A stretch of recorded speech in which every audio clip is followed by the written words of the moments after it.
All right. Anyways, it's time for our favorite part of the week, which is reading the official forums. Oh boy. Let's see what wacky things we can discuss this time around. How many new complaints do we have to tackle? Additionally, happy late Valentine's Day, Magoobers. Hope you had a good one. We're going to be celebrating that here today. Got a twist off cap. That's the mark of quality. Ain't even 5 yet. It's wine. Disgusting. So, let's see what we've got here today. What do we got here? Patch 7.2 or next expansion. See a lot of people harping 7.2 is their last chance. This content is their last chance, but it's not just the content. It needs to be fun and enjoyable. Even if it's not innovated on fully, it still needs to be fun and enjoyable. And honestly, some of y'all need to sit down and think about something that you think would be innovating as in a unique, never before done idea in X genre or general. It's not easy. I actually disagree with this. It's not easy to think of something that would be unique or fun. Like, give us 5 minutes, I bet you would have like probably 20 ideas. From an indie dev perspective, every time I have an idea that I haven't seen in a game I personally played, I look it up and find the idea in some game that flew under my radar, and then I go and play test that idea, and usually I learn why it's not used because it makes a bad player experience. That's where the innovation is supposed to come in, though. It's like you take an idea and then you find a way to make it good. That would be the innovating part. So while the devs could literally add whatever they want, no, they can't. They have to question, is this a good idea? Will the players enjoy it? The thing is, like, devs could add literally whatever they want if they had a good engine that allowed them to do that. But you could see the constraints on the engine of this game that prevent them from doing even things that they do want to do. Not sure I understand the point here. Other person is saying, like, everybody complains that the game's not innovating, but innovating is hard. It's basically, I'm a developer and making a game is hard, therefore you should never want better. I don't know. Maybe that's a reductive take, but that's kind of what it seems like we're getting at here. I get y'all are sick of the same content heap or recycled content, but honestly, it's better than some of the alternatives. Yeah, this argument is stupid. This is just dumb. It's like saying, yeah, what you've got is terrible, but at least it's not worse. Like, okay, sure, but that doesn't address any of the actual issues. Have all gold saucer mini games all the time. Time gates are bad. I don't actually think I agree with that. I think I wish the time gates were a little bit better on the gold saucer, but I think having the games be kind of like little events that pop up at specific times, it adds some novelty, which convinces more people to do it. If it was something you could just queue for, they would be dead queues most of the time, because a lot of those games in the gold saucer are so small that you would run out of enjoyment really quickly if you could just play it for an hour straight. You know, if you could do Any Way the Wind Blows for an hour straight, it would get old really fast. It's the novelty is what kind of adds some of the fun into it, but having better and more games in the gold saucer would be kind of nice. I think Fall Guys was at least a step in the right direction, despite its many problems, and that's one where I wish it wasn't as time gated, because the stupid Fall Guys event comes like every several months, and then in between there you just can't play it. I don't know why it's so restrictive. The engine is no longer an excuse. They've had years to fix it, and their own admission, they aren't held back by 1.0 code. The thing is, like, the engine shouldn't be an excuse, but ultimately it is. Short of recoding the game from the ground up in a new engine, there are foundational issues that they cannot overcome, and a lot of it's just the way the servers work, like the way the servers interact with each other. The net code is terrible. I also agree that bad code is not a good excuse for a billion-dollar company, but, you know, they've basically built Disney World on top of a sinkhole, and so it's like you take out the wrong brick and the whole thing collapses. They just need a better foundation, so it's like they really would have to rebuild the whole game to solve some of the issues that they have. WoW Fix Their Engine, Square can do it. The thing is, yeah, they could do it, but they don't want to. You know, they would probably either need to hire a whole new engine team to work exclusively on that issue for like 2 or 3 years, or they'd have to stop development on all of their content. They don't seem to want to do either of those. You know, it would take a dramatic amount of work, and it's clear that they're not willing to put it in. They'd be better off just to make a new MMO at that point. So yeah, while I agree that bad code, bad engine is not a good excuse for a company as big as Square Enix, it does explain a lot of the problems that they have. And again, like they really would need to do a complete overhaul. Like the amount of work it would take would interrupt development on such a grand scale that I think they're just not willing to do it. Like, look how sparse everybody complained about the Endwalker patch cycle, but that's because so much of the dev team got pulled to FF16. Imagine even less and even worse because everybody's working on rebuilding the game from the ground up. Like, would it be worth it in the long run? Maybe, but you would take a heavy hit to get to that point. You'd have to dedicate a huge amount of time and manpower to which would be better spent making a new. Yeah, exactly. It's like they might as well just make a new game at that point. So like they've kind of got the engine to a workable state to where they can do decent enough things with it, but I don't think like it's just when you have a game that's got 10 years of updates piled on top of it, again, it's a game of Jenga, right? So you pull out the wrong block and nothing else works anymore. So yeah, should they fix the engine, rebuild it, make it better so that the game is more functional? In a vacuum, yes, that would be the right decision. But like when you consider all the other factors that are layered on top of that, it's just, if it were that simple, they would do it. Let's put it like that. If it were that simple, they would probably do it. And that's not me defending them, because I also agree that it's bad. It's just realistically, it's probably not going to happen. As I see it right now, 14 has 3 problems for player use. Let's finish this thread. This is a very meandering thread. I don't know what it has to do with the title at all. Inventory size, and I don't mean consumables. Yeah, the inventory system of this game is actually like, it's genuinely kind of bad. Stat scaling, I think the stat scaling actually is decent in this game. That would not be one of my 3 major issues. I think stat scaling is actually okay. And progression, not just gear, but also levels, and this ties back to how the game scales. Now, this I would agree with. The progression in this game is almost non-existent in many cases, and my big complaint, I always say this, but like, you use high-end gear to fight high-end raids to get higher-end gear, which can then only be used to fight those same raids. And so it's like there's not enough incentive to get better gear most of the time. It's like arbitrarily when a new dungeon comes out with a new eye level requirement, you have to make sure your eye level is high enough to get into the dungeon. But after that, there's nothing. It's just gear progression in this game is kind of arbitrary, and it doesn't really feel good. Anytime I get a new piece of gear in this game, I don't immediately feel a difference. I don't feel like I've dramatically become more powerful. It doesn't really feel good. It's nice, like, oh, great, I won the role in the PF for the boots, and I need those boots. They're my best in slot. But I don't immediately feel the benefit of wearing them when I put them on. It's just, I don't know. Gear never really felt good in this game to me, but that's a whole other conversation. The biggest problem with that is just there's not enough end game. And so, like I said, the only thing to use the new gear on is the same raids that gave you the gear in the first place. There needs to be something beyond that, but there's just not. So for the love of God, fix 60 to 70. 60 to 70 is bad for leveling, but that's just because there's not a lot of options. There's no incentive to have best in slot. Yeah. That's one of my biggest complaints, and I've been saying it for a while, but yeah, there's just like best in slot, you get it for the sake of getting it. The journey of getting it is fun, but once you have it, there's nothing to use it on. And then because the way the numbers are in this game, if I do a critical hit that's 37,000 damage, it doesn't feel much different from doing a critical hit that's 35,000 damage, and like that's gonna be, those are your type of differentials. And so it's like at a high level, it's hard to even tell the difference between the gear other than like very, very minute changes. And then the fact that gear is so easy to come by. So it's like on any tier, the differential between entry-level gear, which is going to be your crafted gear, and best in slot gear is 20 eye levels, and that's it. And so you could use the crafted gear and accomplish anything that you could do with the best in slot gear. You can still clear the whole tier with crafted, and so it doesn't really feel like there's enough incentive to improve your eye level. I don't know. That's something that I really wish that they would address in some way. I don't know. Short of like changing the entire endgame structure, I don't know how you would fix that, and it seems like they're very reluctant to do that. But yeah, I'm not really sure what the overall point of this thread is, other than that game development is hard, which, yeah, we all kind of assumed that. Best in slot, it's like the main objective after finishing tier Savage, so I see it as a personal trophy. Yeah, it would be nice if there was something to use that gear on, that's all. 0 gear on FF14 store. Is this another cash shop bad thread? As the title says, Zero's gear, hairstyle, and weapon have been added to the online store. Okay. Now, not hating. I don't think I'm hating, but why make this thread? Anybody that checks the forums is probably seeing the lodestone posts. Like, why is this here? No fedora tipping emote. This is an outrage. The absolute desperation of this company. Oh, come on. Like, hey, wait, isn't this the person that was complaining that their posts kept getting deleted?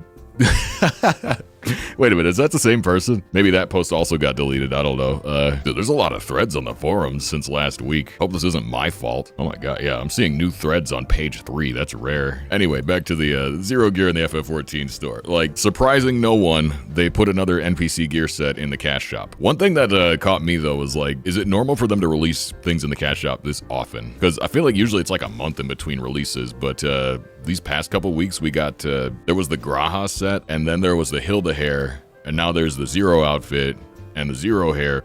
It feels like they've been speeding up the rate at which cash shop stuff has been releasing. Is that just because like there's no patch right now, or like is it normal there's that many? It feels like there's been more stuff in the cash shop lately than usual. but it's been like smaller value stuff. So like, do you think they're trying to prop up Q1, or is it just like maybe this stuff was slated to come out anyway? I don't know, because I all I could figure is maybe they just want to have better Q1 numbers, and that's why they're dumping all this crap right now, because the patch is still over a month away at this point. They accidentally had the zero outfit on Dream Fitting before they removed it. Lol. So much Valentine's Day stuff on sale. Well, that's normal. When a holiday comes around, they put the themed items on sale. IMO quarterly padding, nothing more, nothing less. See, that would be my guess, was just that they're padding up for the first quarter, but it does seem weird that they've been doing so much in the cash shop lately. Anyways, yeah, cash shop bad. That's probably what all the responses are going to be to this. There's 11 pages, 12 pages. Let's see.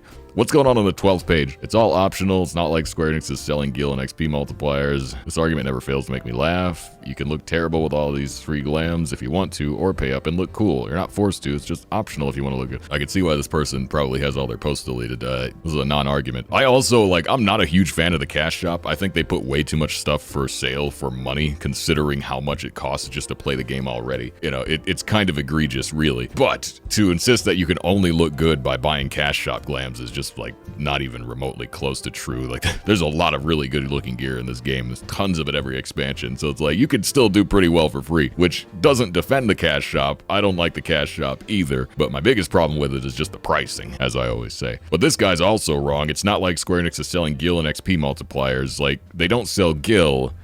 However, you can buy level skips, so you don't need an XP multiplier. You could just pay to be current expansion level. So this argument, it kind of doesn't hold water. They don't necessarily sell gil, but the XP thing, they do sell level skips. It is what it is. Can't really defend that, but technically they are doing it. The 30% that Dawntrail earring gives is only given. Oh yeah, the pre-order earrings. I forgot about that. This guy's right. They actually do sell XP multipliers. Oh crap, he's correct. They do sell XP multipliers, but they also sell level skips. So it's when you could just buy to not level up, the multipliers are superseded by that anyway. So Squeal of Fortune with guild drops. Yeah, bring on Shattered Hearts.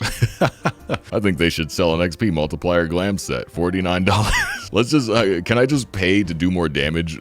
How about that? Can I just pay to make it so that all of my scholar heals also apply maximum damage to the boss? How about, here we go. They should sell weapons in the cash shop that always do direct hits every single time. Maximum direct hit bonus. There we go. Just do that. Put it on a subscription even, so that way people have to pay more than once for it. Oh, sorry. There's just people arguing about the cash shop. Why are we reading this thread? Why are we reading this?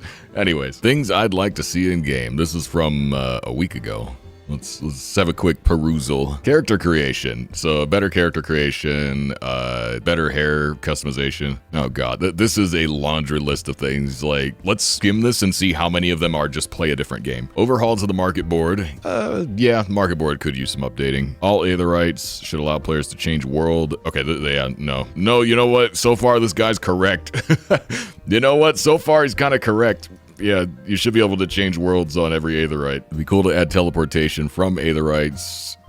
Yes. Ability to queue for multiple roulettes instead of just one. Actually, yeah. So far, this guy has not missed. He's batting 1,000. Multiple limit break options provided. A tank can perform a single target DPS LB, or a healer can perform a tank LB. This would disrupt the balance, I think. There'd have to be a cutoff point. So it's if a healer did a DPS LB, it'd have to be an LB2 equivalent. There'd have to be a balancing to it, but this is an interesting idea. I've never heard this pitched before, so I like what he's thinking with this. Proper, fully functional, bug-free adventurer plate. I think the adventurer plate is actually decent. The portrait system is a mess, but they've improved it dramatically. But the adventurer plates, I think, are okay. Similar to a PvP series system, would be cool to have our own PvE series that you can rank up by doing PvE activities. This is also actually a really good idea. Who is this guy? Square, hire this guy.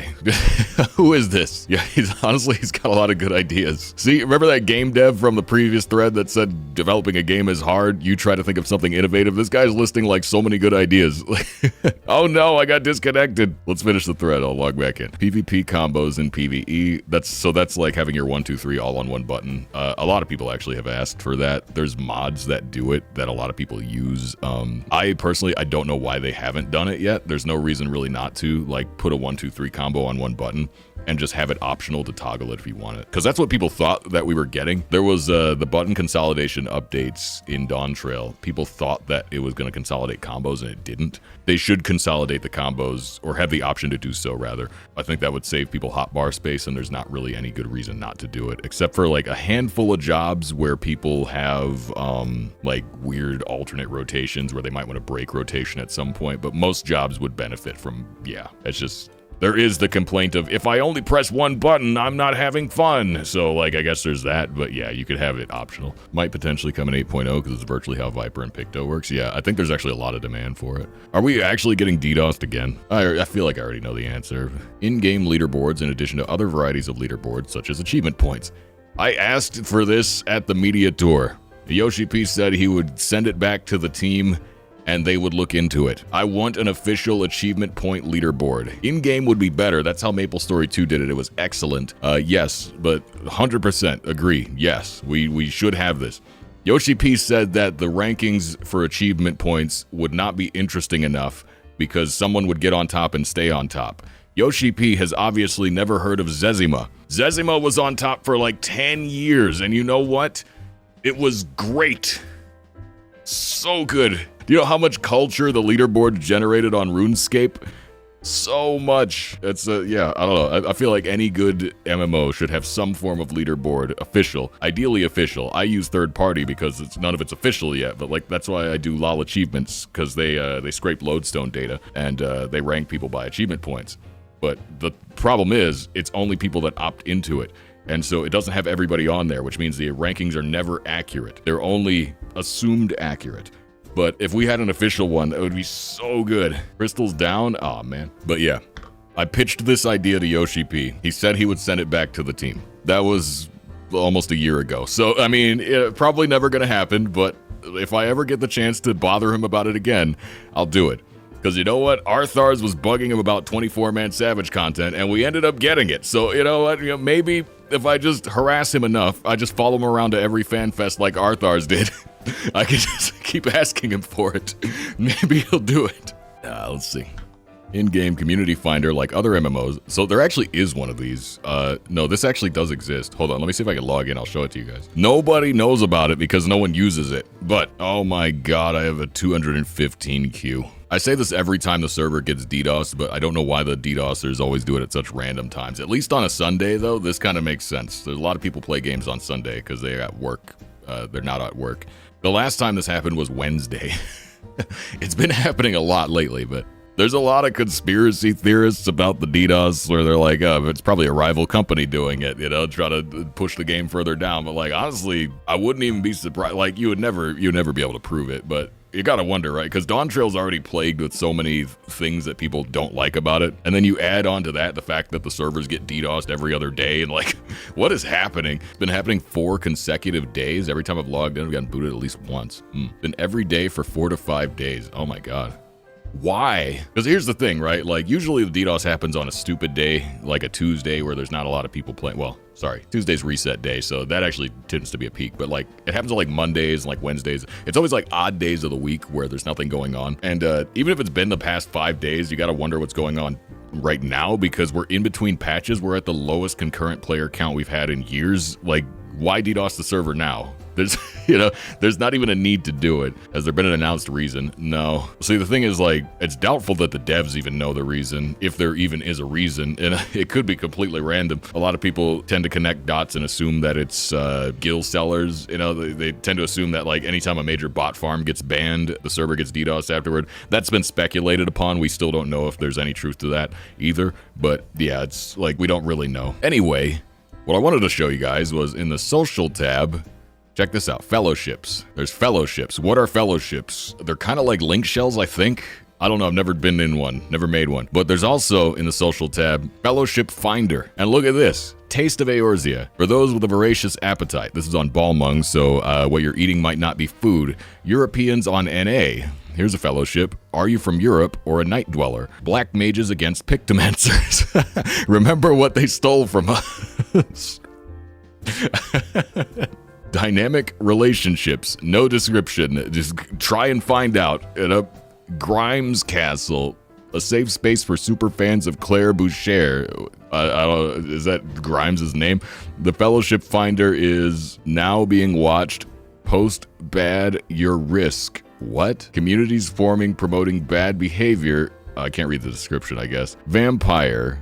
For kindred and other supernaturals. Friends. FC and Marlboro looking for new members. Like, see, this exists, and it has existed for a long time, and nobody ever talks about it. But yeah, the Fellowship Finder is a real feature. It does exist in-game. You can use it right now. Anyways, where were we? Merging the squadron system, trust, and duty support into one big system. Actually, I don't want this. I want the squadron system to be updated. I like having a squad that's separate from trusts. The squad system is in desperate need of an update, but I don't want it to be merged with trust because that'll just dumb it down further. Let's see, in-game calendar. As long as it's not like a login calendar, daily login to get your rewards, and if you log in for 30 days, you get a super reward. Just not that kind of calendar, but yeah, if there's an actual like date tracker for the in-game date, that would be kind of nice. Inspired by World of Warcraft, I think it would be really cool if we had our own micro holidays that are reward lists and events that happen once or twice a year for a single day. Yeah, it would depend on what the event was, because I mean, the seasonal events in this game are already like, they've been declining. They're kind of lackluster lately, so it's like, if it was just more of that, then why bother? Integrating Baldessian Arsenal, CLLDR, and Dalriada into Duty Finder. I don't think you could do Castrum Lacus and Dalriada in Duty Finder without disrupting the way they're meant to run. Like, I like the way that those pull from the players that are in the instance, but it would be nice if there was some kind of tracker that said, hey, there's an upcoming Dalriada on this instance, maybe you should go join it. Like, some kind of like, not Duty Finder though, like I don't want to queue for it. That kind of removes you from the content. Like I don't want to be that separated from Bosnia, but if there was some kind of like alert for it, that might be nice. But let's see, portable orchestrion. Dude, we were talking about this like 2 days ago. The last stream I was saying RuneScape has had a music player in game for 20 years. How does FF14 not have one when it's a music game? You know, like the music is so important in this game and it's toted so heavily and it's excellent. There's great music. How do we not have a music player? I was talking about this like 2 streams ago. Yes, this guy has been listening, or otherwise he is a similar Chad who also has good ideas like I do. Allow players to see treasure hunt and fate parties in the party finder without needing to be in the same world. There's kind of workarounds to this, but yeah, this could be improved upon. Let's see, reduce the blacklist capacity from 200 to 30 or 50 because players abusing the feature to filter out players. Okay, this I disagree with. Mostly first-timers or inexperienced players doing their second or third clear from the party finder. Don't believe someone really needs to blacklist a lot of players. No, I think if anything, 200 is not enough for the blacklist. Like, I don't agree with reducing the blacklist capacity. Let's see, more achievement certificate rewards, because why not? Yeah, why not? Honestly, I agree. More asymmetric boss arenas instead of circles or square arenas. Yeah, we've been saying this for a long time. How interesting would it be if there was a dungeon that had a boss in it, but not an arena, just in the dungeon? Imagine if, like, a boss fight just took place in Western Lenosia, and the place you moved the boss to mattered, or sometimes it moved of its own volition from Summerford Farms out to, say, whatever the southern gate is. You know, like, imagine if there was a boss you had to follow around an instance or drag around an instance, and it mattered where it was positioned, and it wasn't just a big circle arena. Like, yeah, 100%. Like, the Monster Hunter, yeah, just, you know, it doesn't have to be every boss that way, but imagine if there was at least, like, one or a handful of them. That's one of the things I liked about the Steps of Faith, where a lot of people hated it, but it had a very interesting arena. It wasn't like other trials, and now it's an instance. But I just like when there was a more creative approach instead of just circle or square arena. There's so many things that they could do with boss fights that the game already supports that would be more interesting than what we get now. Better overworld in general. Mobs just sit, feels like there's no ecology to them anymore. Yeah. Can you imagine if S-rank hunts just roamed around instead of sitting waiting to be killed? Imagine if S-rank hunts were like Monster Hunter hunts and you had to follow them around and do different mechanics and whatnot. You know that chain fate in the eastern half of the Raktika Greatwood where there's like a big dinosaur that a bunch of bunny girls are hunting and it goes like multiple spots? Like, that doesn't even need to be a fate. Imagine if there were world bosses that did that type of thing. And you're just playing MSQ, and you see that in the background, and you're like, oh snap, there's 20 people chasing a giant Tyrannosaurus around the map. You know, maybe I should join into this. This might be fun. Just, you know, stuff like that. I don't know, but what do I know? Now, let's see. ARR, Heavensward, and Stormblood Fate should reward bicolor gems. I also submitted that as a question at the media tour. I asked, will we ever get bicolor gems and shared fate for earlier expansions? They did not answer that question. So they didn't even address it. So probably not, but I've also been suggesting this. Let's see, glamour. Dude, this guy has so many suggestions. Heavily requested WoW's transmog system. Yeah, I think the reason they don't do this is because of like server requirements or something. It would require like too much server work to make it function. Like allegedly they tried it and it didn't work and it broke the server, which seems to happen a lot. But yeah, I tend to agree a better glam system is definitely needed, especially in a game that's so glam heavy and that has too many items as it stands. 800 items in the glamour dresser is not enough. I'm glad they added the gear set thing that kind of mitigates that a little bit, but like they could just make a better system to where we don't need to store everything. Let's see, the ability to glam any item regardless of race job, so healers can finally wear something that's not a white dress. Healers actually have more options than most people realize, but you do have to dig for them a little bit. I don't know. I don't hate the current job system. I kind of like, this is sacrilege, I know, but I kind of agree with Yoshi P a little bit. I wouldn't want to see warrior class specific glam on a black mage. I think having different distinctions does help. The problem is the devs themselves have like contradicted this so many times that like you gotta go all in or not in at all. There's so much armor that healers can wear. There's so many robes that tanks can wear, and so it has kind of got to a point where they might as well just start unlocking more stuff, because you can actually be a caster wearing full plate armor nowadays, which is the example that Yoshi P uses every time someone asks him this question. This was also asked at the media tour, when will we get, cross-class glamours? And Yoshi P gave the same answer he always gives, which is it would be weird to see a black mage in full plate armor. You can already wear that. So his argument is irrelevant. It's like, they should unlock more stuff. I think that job gear should always be job specific personally. That just makes sense to me, but other stuff shouldn't be locked the way it is. Let's see. Gold sauce. Gold sauce sounds like it would go great on chicken. Gates open every 10 minutes instead of 20. Some of them are kind of long, but more gates though, yeah, I could agree with that. I'd say at least like break even, maybe 15 minutes. Inspired by amusement park events at IRL, so this guy just wants better gold saucer stuff, which yeah, I would agree. Due to a certain number of players that can participate that revolves around glamming yourself to a certain theme similar to Fashion Report, but differs in that you'll get rated by players. Interesting. That seems like it would be really hard to like get running, but it could be fun if it's done well. But I don't know, any system where you've got player vote, I feel like it's gonna get rigged a lot. Let's see, housing, an ability to upgrade the plot size so people don't lose their minds. Well, they're already kind of working on a similar feature to that they might or might not implement. We'll have to wait and see. The differing sizes on interiors.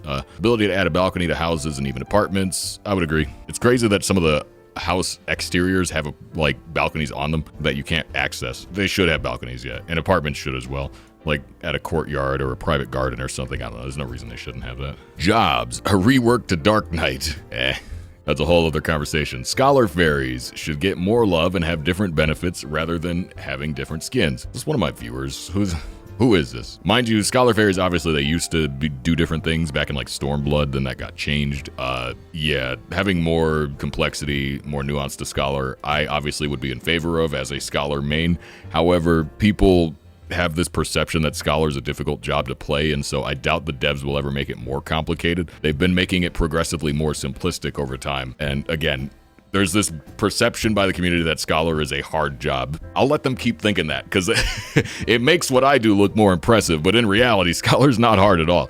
But yeah, I don't think the devs will make it any harder because of that reason. You know, like, it's already perceived as difficult when really it's not.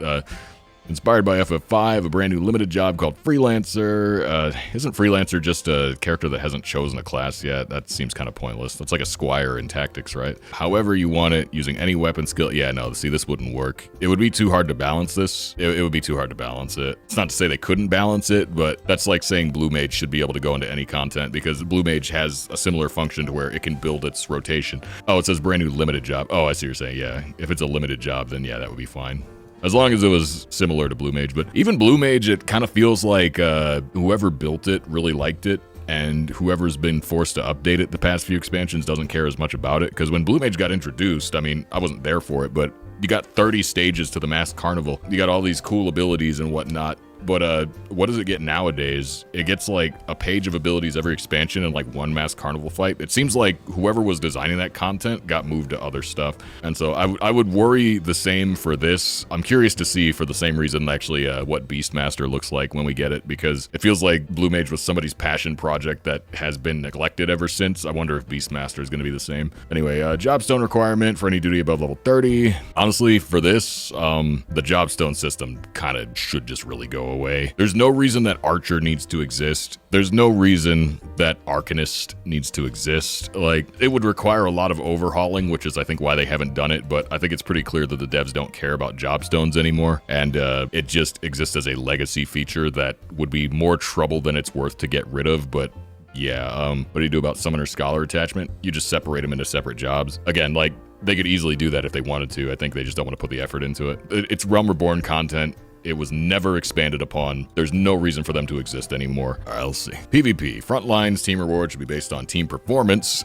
Interesting. Also saying like it should be weighted to the performance. I don't know. That seems like over complicating it. I don't think it's that big of a deal. Base reward for doing frontline roulette instead of no reward at all. Slight incentive to do frontlines more than once a day if someone feels like it. Oh, so this is like more than a daily reward, I guess. It does have rewards though. Like you still get XP after you queue for it. It's just less than the daily reward. So like I don't really see what this is arguing. The forum. An overhaul of the official forum. While the current one is good, it's just outdated. Well, hate to break it to you, but forums are outdated, period. Nobody uses them anymore, and so like updating the forum in the modern era would be pointless because nobody uses forums. Like nowadays, most official games don't even have forums anymore. They'll have like a Reddit or a Discord or a Twitter. Forums are a dying medium, and I wish they would stop dying because I love forums, but like they're on their way out and they have been for the past 10 years. Like it's just, forums are dying. Plain and simple. They're just not that popular. And I think a big part of it is the fact that forums are like, no matter how you slice it, like the forum medium is pretty much designed for desktop PCs, whereas almost every other discussion forum, like Discord, like Reddit, like Twitter, like what have you, are designed for mobile. And so, like, when you have this much text, like, reading this on a phone is a nightmare. And so it's always going to lose out to mobile. I think forums, like, in their inability to keep up with mobile markets and mobile demands, like, that's what's killing them. People just don't really interact with stuff like this on phones. And so, yeah, if you can't get a forum that works well on a phone, it's just going to die. They're just on their way out. But yeah, ultimately, this guy actually has a lot of good ideas. It's a pointless waste of time to read this because Square's probably never going to implement any of these, but you know, it's fun to think about what could be. A lot of good ideas, though. Let's see. Square Enix, please take this game feature from ... If you could take a single feature directly from another online service game, what is the most passionate thing to you for it and why? Okay, so this is just another I wish this game was another game thread. Obviously, a lot of other games have had good ideas, better ideas than this game that could be implemented or copied or, you know, mimicked in some way that would be good. But yeah, some of these are... This is just a wish list. It's another wish list. We just read a really long wish list. So there's a lot of things that you could add to this game that would be an improvement. Will they ever happen? Most of them probably not. Current state of Viera and Hrothgar. Got to check in on this thread again. Let's see. This is a thread from last year. Do they have hats yet? Do they add hats yet, guys? No? Okay. We'll check in next week. Trust system. Here's a thread from yesterday. What about implementing the trust system for old extremes or savages, even old ultimates? Yeah, they'll never do that. There's a reason old ultimates are still, like, not able to be unsynced. It's because there's prestige in clearing them, even if they're outdated. And trust for old savage fights would just be a waste of time, honestly. You just unsync them if you want the clear. Like, it's cool to be able to experience those fights synced with a party that knows what they're doing, but like it just, the amount of dev time it would take to program bots to do some of those mechanics would not be worth it.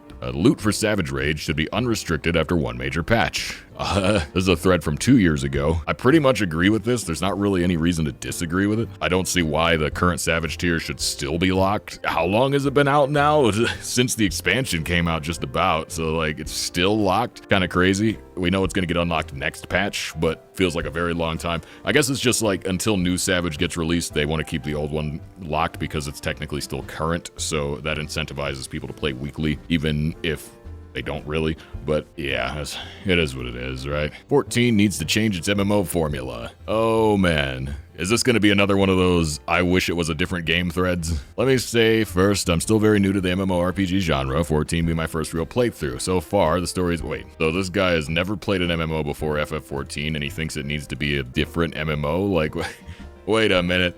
All right, let's hear them out. Story has been really good, but it really has its downsides as well. During MSQ missions, there seems to be too many errand missions and not enough really good story parts. And some people say errand missions are a tradition of MMOs, but really, they're really annoying and bothersome. Myself, I just finished Dawntrail and have a mixed opinion on it. Well, you and everybody, really, but the time spent doing MSQ to get to the finale of the Dawn Servant arc felt like a post-MSQ storyline, not an actual MSQ. The last half of MSQ, when you go to Alexandria. So this is actually just an I don't like Dawntrail thread. That's not what I expected it to be. Maybe the producers need to cut down MSQ in a level section, and maybe instead of 20 plus missions in a single go, there could be 10 really good ones, but this is just my opinion. So yeah, this is basically just an I don't like Dawntrail thread. I agree that like too many fetch quests in the MSQ is a bad thing, but ultimately it depends on what the fetch quests are, how they're utilized. So it's like, you know, you make a comparison between expansions. There's always fetch quests, there's always talk to 3 people quests, like those aren't new. They've been in the game from the very beginning. It's just that other expansions made better usage of them, and you know, it really shows how weak the quest design is when the story design is also weak. And so it's like, you can have weak quests but strong story, that can still work because people are invested in the story. You can have strong quests and weak story because people will be enjoying the quests even if the story is a little bit lackluster, but you can't have both. And that's where, like, that's what we found out with Dawntrail, right? It's like, if you have weak quest design and weak story, then nobody's having fun. You know, like, there's got to be something there for people to attach to. It's one of those things where if they make a better story, the current quest design is at least passable, but if the story is less consistent like it has been lately, they need to have better quests, more enjoyable stuff to do. And yeah, Dawntrail is just very formulaic. You entered a new town, talk to 3 people. Those 3 people told you about the town. Okay, talk to 3 more people to ask what you should do next. Okay, like, it just feels like whoever was creating the quest was just kind of didn't really know what to do with them. It's like, well, there needs to be a quest here. The player needs something to do. Let's make them go and talk to all the locals. But then they recycled that for like every single city that you visit, every single village and town, and so it got old fast. Whereas you could have a similar amount of gameplay, but have it feel more compelling if the thing you're doing feels important, where it's like, there's so many issues in Dawntrail where it's like, you gotta go and ask 3 people what they think the solution is, instead of just talking to the one important person that actually knows the solution. And it's like that, even if you compare Dawntrail like Realm Reborn wastes a lot of your time, but it always sends you to the person you're supposed to be talking to. You know, you're never asking around looking for the person that you need. You always go right to that person. Now, that person might give you some fetch quests. You know, they might give you the runaround to prove that you're hero enough to do the task that needs to be done. But you at least know that you're not wasting your time. You know, you at least know that you're talking to the person that is directly related to the issue. Whereas, yeah, Dawntrail has so much get to know the locals, wherein there's like more important things going on, and you're just being sent to ask random people what they think about it, when it's like, those are not the people you should be talking to. But yeah, it's like I said, I think there's a balance to be had between quest design and story writing. Best case scenario would be good quests and good story, but you gotta at least have one of those things be good. The quests or the story have to be good, but they can't both be bad. But yeah, this guy, like, this thread is not really about MMO formula, it's just about MSQ design, which completely, it doesn't really encompass the whole MMO aspect. All right, here's the player count low thread. Now, we already talked about this last week. There's not really a whole lot more to say on it, but there were a lot of comments on the video about it that I just wanted to kind of address, because this is something we've been talking about a lot recently. And so last week's video, I just kind of like brushed over it. I did like a relatively summarized version of the discussion. So there's some points that I didn't acknowledge. A lot of people said, you got to remember that, you know, 2021 to 2023, that was COVID, right? So like, a lot of people were at home. A lot of people were, you know, on the internet more than usual. I did very loosely address that in the last video. It's just, basically I said that there was more work from home back then, and there's not as much work from home nowadays.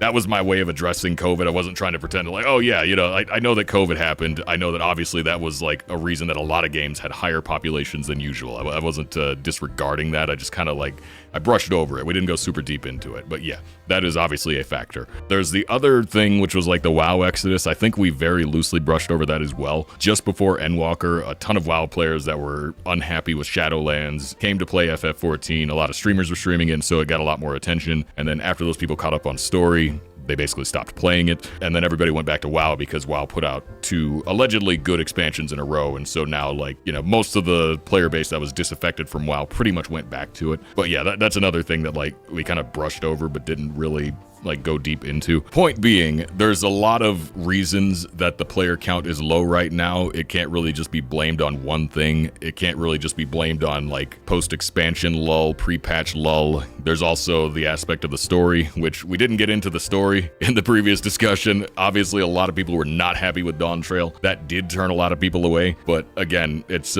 still kind of falls within that same range of, like, well, if people didn't like the story that much, then they're waiting for the next patch to see where it goes, you know? So yeah, not exactly doom and gloom the way that this guy is presenting it, and there are a lot of reasons that late Shadowbringers, early Endwalker were so much more busy versus right now, but there's also a lot of things that Square really needs to do better in order to retain more players. As I said last time, we gotta wait and see. It's a little too early in the expansion to say that it's dead yet. I think 7.2 will be the deciding patch. Dawntrail graphics update Eye Strain. I never read this thread. It's from last year. I don't really know. Like, I guess some people have had trouble with this. Sharper graphics cause large amounts of eye strain for me. Yeah, this is a thread with 51 pages of discussion. Sorry, 86 pages of discussion. I don't really know what to say about this one because, like, they're not gonna revert the graphics update. You know, they spent too much time on it, so it's like there's people that struggle to look at it. I don't really know what to say about that. Like, I don't know how they fix that, but I also don't really. I can't relate with this issue because to me, playing the game now is no different than it was before. Like, it hasn't impacted me at all. So I don't know if it's like a settings issue or what, but like, yeah, I don't know. Okay, here's a thread we could talk about for a while. All healers should get achievement mounts. I've been saying this for years. Why? Why do tanks get mounts for running duties as tank, but healers get nothing? Conjurer gets a unicorn at level 30. No other healer gets anything. Now, I don't know if it's different on Japan servers. Maybe it is. That's probably what it is. But there's not that many healers in North America. And the queue, because of the way the queue system is set up, it'll always tell you that it's tank in need. It's not. Watch this. Look at this. Look at this. I'm going to show you guys. I will expose the lie. All right? Look at this. Tank in need on expert roulette, high-level dungeons, leveling, trials, main scenario, guild has normal raids, mentor. The only place where healers are needed is on alliance raids. This is not true, and I know this isn't true because I main healer, but I've also played tank. I've leveled all my tanks to 100. If I queue for any one of these roulettes on tank, I will most likely wait 1 minute and 30 seconds. That's not a very long time, but it is a wait. If I queue for any of these roulettes on healer, it will be instantaneous. Instantaneous. There will be no wait at all. And now I've heard that the reason for this is because the way they set it up to pull for what's in need is basically it checks tank first before it checks for healer. And so if it detects that there's a lower amount of tanks than it thinks there should be, it'll say tank in need. Only if it has as many tanks as it thinks it should have will it then check for healer, at which point it'll tell you healer in need. And so basically what that means is, because there are fewer tanks than DPS players, there's almost always tank in need. But in reality, there's even fewer healers than tanks. It's just that the system doesn't even check for the healers because it's hung up on the tanks. If you go and check Party Finder and look for re-clears on any Savage fight, or really just most parties in general, you'll usually find the groups that are waiting on healers. Look at this, 1 healer. They've got 1 tank, no healers. This is Crystal Party Finder, so like nobody's online. This isn't a good way to look, but I wish I was on Aether. I could show you. That's where everybody raids at, but like everybody's waiting on healers. So yeah, I don't know if there's more healers than tanks in JP, but I can assure you that in NA, there are a lot more tanks than there are healers. And so yeah, it's weird that there are mounts for tanks, and the achievement's called Tank You Paladin, Tank You Warrior, Tank You Dark Knight. That's like some special thanks. Here's a mount. They got like 2 mounts each and like 3 titles. You know what healers get? Nothing. Nothing at all. There's no added incentives. There's no special achievements or rewards for healing a lot of dungeons or healing a lot of raids, playing healer often. Even though the healer is doing the true hard work and there are fewer healers than tanks, they never get any appreciation for it. They never get any respect. And you know what? That sounds about right. Sounds about right. Tanks get all the credit for the healer's work. That tank might not have pressed a single mitigation in the entire Vanaspati run, and I kept him alive on hopes, prayers, and the last 1,000 of my MP. But you know what? The tank gets all the commendations, and they get a mount for it. You know what the healer gets? The healer gets complaints because the DPS stood in a Venn diagram and died. That's what the healer gets. Wow, worst healer ever. It's a thankless job. You could even say it's a tankless job. Maybe if there were better healer puns, we would get achievements. Get Koji Fox on the case. Come up with a healer pun. Give us some achievements. All right. 7.2 formula for Savage needs to change. How do we say this? The Savage formula has been the same since Evansward. How do we, who's gonna tell him? Who's gonna tell him? Cater, I think Kate is the head of English localization, but Koji Fox used to be, and he's the one that made a lot of those stupid puns. Like, there were way more puns in the Koji Fox era. That's why I say get him on the case. Let's see. 7.2 formula needs to change. Been 184 days and 6 months and 26 weeks since then. Unfortunately, despite the passage of significant amount of time and the release of Cloud of Darkness, don't see any reason why the current raid tier is locked. Okay, so they're just complaining about the loot lock. Again, like I said before, I think it should unlock sooner, but it's still the current Savage tier, and so basically they just keep it locked until it's not current anymore. Is it silly? Yes, especially considering the Cloud of Darkness where you can get 730 gear with no restriction, but yeah, like, what can you do? You know, it's probably not going to change. Why are tombstones still locked? Yeah, this just is more like loot lockout complaints. I don't know. There's not really a whole lot to say about that. I think they should definitely, like, adjust that in some way, but they seem very resistant to that. So what more can be said at this point about it? Well, anyway, drinking mead in the halls of Whiterun on an empty stomach, probably not a good idea. Nevertheless, we're going to keep doing it, so yeah. Come heal or high water. That's a good one. Hire this person. All right, lower eye level entry into Savage Raid to Tome Gear. The reason new players don't... What? It already is. What are they talking about? What? New player coming out of MSQ, don't know how rating works. Might be on 3 million if they bought no glams. What is this person talking about? TLDR, yeah. The game and vet players gatekeep new players from trying Savage because to try Savage on release, you need full set crafted gear. No, you don't. The first fight is always at the Tome Gear level. Pretty sure, right? So it's like this tier, like the min eye level for M1 is 700, right? You don't need crafted for that. True, but nobody will accept you on PF with less than crafter. That's not true. You don't need it, but you should have it. Full crafted pentamelded, you're gonna have a much better time. But you don't need it. Side note, crafters, your prices in the game has ruined the game. I hope Square Enix nerfs their margins into the ground. Wait a minute, why does this person hate crafters so much? What the? Craft it yourself then, idiot. It's not that hard. Crafting is so easy. Wait a minute. I hope Square Enix nerfs your margins into the ground. The margins are already not that high. If you've never crafted, the margins aren't as high as you might think. The first hour of a raid patch, you charge in the millions for pieces. Now, maybe one or two idiots are, you know, like don't care enough and they'll just buy it at that price. But usually by the end of the first day, it's like 200 grand per piece for crafted gear. Like it drops dramatically. The margins aren't that high. The place you make most of your money is on like food and potions because those also being small margin, you just sell such a volume of them that it ends up balancing out. The margins aren't that high. And also, if new players feel like they're being kept by gear. Well, I guess to say that a casual player could go and omnicraft their own gear, that's kind of asking a lot if you don't already have your jobs leveled. Like, it does take a while to get everything maxed out, but crafting is not that hard. And also, the prices really aren't that bad. Like, by the end of week 1, you can get a full crafted set for like 2 mil. And if you're struggling to make 2 mil in this game, I'll be honest, you're not even trying. Like, it's so easy to make money. Okay, we're gonna do something we never do, which is go to page 2 because there's a lot of new forums, a lot of new threads on the forums this week. I'm gonna try not to spend too long on this. We've been here for a while and like, I don't have to sift through 3 hours of me drunkenly talking crap on the forums, but there's just way more threads than usual. This might be my fault. So we'll try to pick ones on topics that we haven't discussed yet. We definitely want to focus on the important issues as well, such as when will we get the toilet furniture design contest winner? Any of you guys seen this?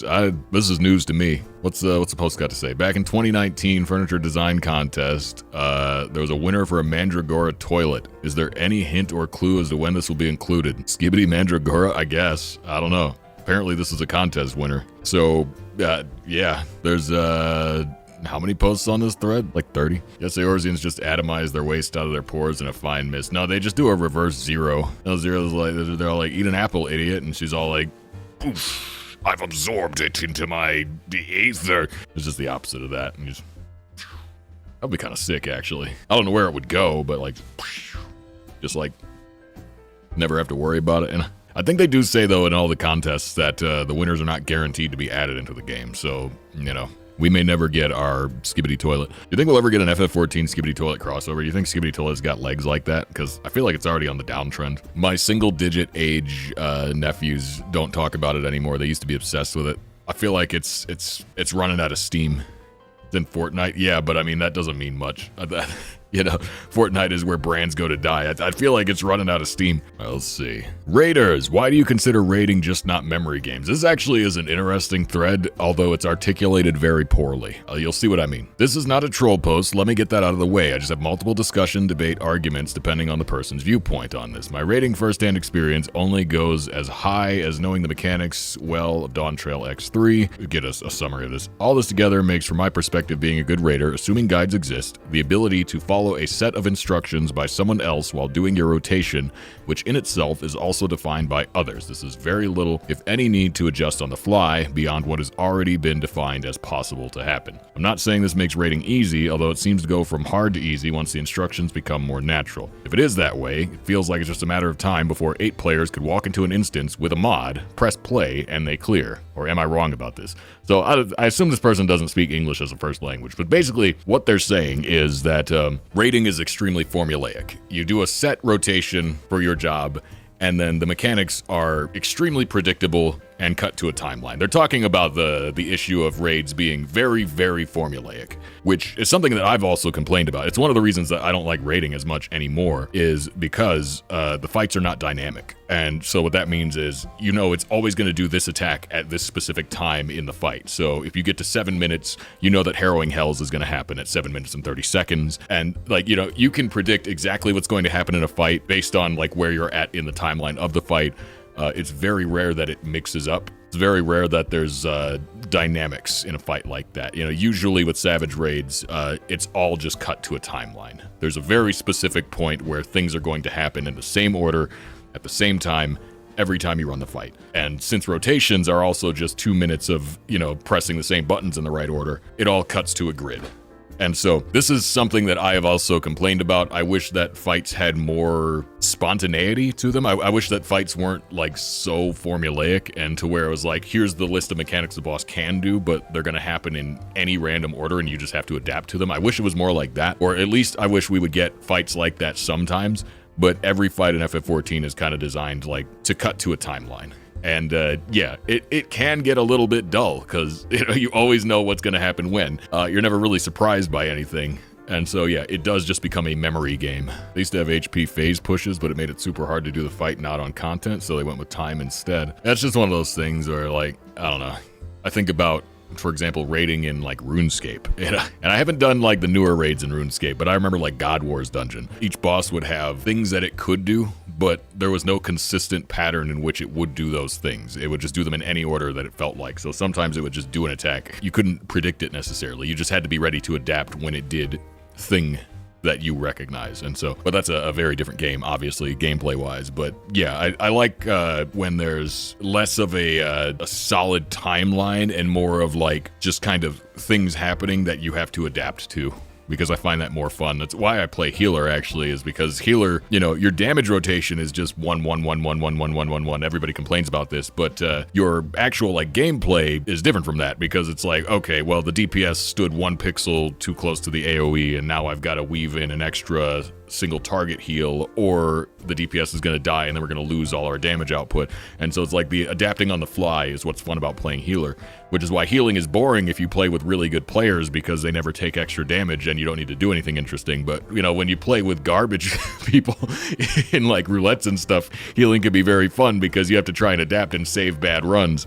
That's the stuff that's fun to me. And so it's like, yeah, the lack of adapting in most high-end raid content in this game is one thing that's actually driven me out of raiding. It's a big reason that I don't enjoy raiding as much as I used to, because once I kind of realized that all fights are just cut to a grid like that, it took away the novelty. So yeah, I hope that, you know, they don't need to make every fight completely random. They don't need to make every fight a toss-up, but it would be nice if there was like every now and then a fight that had some random elements to it. I think that P8S was a good example of this, where it had 2 separate timelines it could go down, but I would want even more variation than that personally. But again, not every fight just Sometimes it would be nice. Because I think the part of what makes it so dull after a while is that if you know every mechanic in a fight, then you know that it's always going to play out exactly the same way. So once you've learned it, it can become boring pretty quickly. But anyway, regarding shout chat, here's an elephant in room kind of conversation. This is from a month ago. Recently came back to the game with the recent patch, and while it was somewhat bad with world travel, I feel like shout chat is getting progressively more and more aggressive with how much spam is being pumped into it. While this is a problem, for some reason I just pass out at random times, so I often have to tell people, hey, if I don't respond, give me an hour or two, and I'll probably wake up and check my log before I can reach them though. Over the course of an hour, I'll see 10 or 20 shouts advertising the same thing, just at a different location. I get people want to make income via Twitch with DJ stuff, but at the same time, it's pretty annoying with just how repetitively and large some of these are. I know there's been a lot of posts throughout the forums regarding shout chat, but I really wish Square Enix did something to limit it. Basically, like, too much spam in the shout chat. That's this person's complaint, which is an interesting thing, because yeah, there is, like, it's gotten a lot worse since Shadowbringers, because the club venues have gotten a lot bigger since then, but no GM wants to be assigned to shout chat babysitting. Well, the thing is, like, advertising your house in shout chat is not against the rules, so there's not really anything you could do to police it. Unless they're putting something against the rules in the shout, they're not doing anything wrong. You know, hypothetically, they're using it as it's intended to. So it's just one of those things. It's just, this seems to just be a reflection of the rise of ERP venues, which have definitely risen a lot in the past 2 years. I would say that was catalyzed by Mare Lamentorum. Because back in my day, when I started playing the game, like, people would mod the game all the time. You know, that was normal for, like, visual mods, but you couldn't necessarily see what other people's visual mods were unless you had the same ones installed. And then someone made a program that basically syncs everybody's mods so that you could see people's characters as they are on their screen. Before that happened, there wasn't nearly as much on the club scene. You know, it wasn't quite as big. The ERP wasn't quite as big.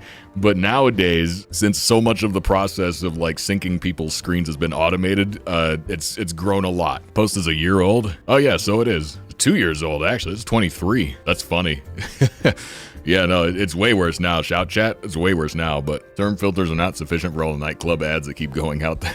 There's so many now. Keep shout and yell in a separate tab. It helps with being spoiler-free when new content comes out, since most channels, yeah. Who's grave digging threads?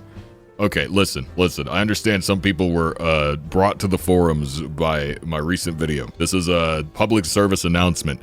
If a thread on the forums is more than a year old and it's not on page 1, don't post on it. You gotta look at the date that a thread was posted on, because for some ungodly reason, FF14's forums save everything. So look, we can go back to page 1000. Oh, there's more than that. We can go back to page 3000, and here are posts from 2013. Most forums cull their old threads. Most forums have a limited number of pages, and anything past that gets deleted. They don't do that here. So if you see a thread from, you know, more than a year ago, don't bump it. That's called grave digging. It's actually crazy, though, that I do respect that all these threads are still here.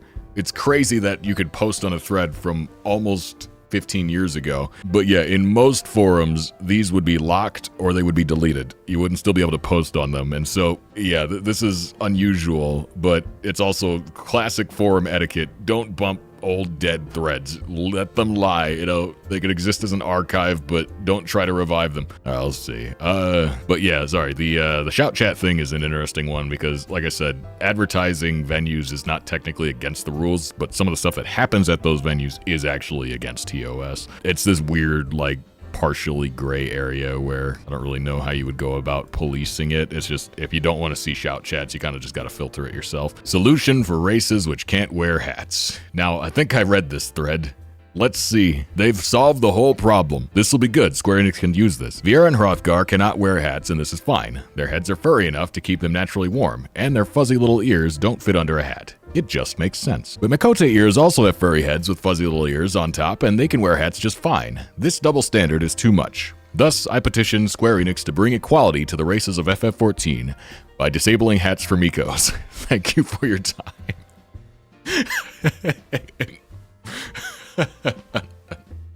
That gets my stamp of approval. Based. So there's a marriage partner hookup mega thread. This thread is actually really funny to me. because I skimmed it once before, and there's like a handful of people that just post on here desperately. Where's that guy that there was a guy that was like posting on here like every couple days, like just desperate, and you know, not to shame any homies, but like it's just kind of funny.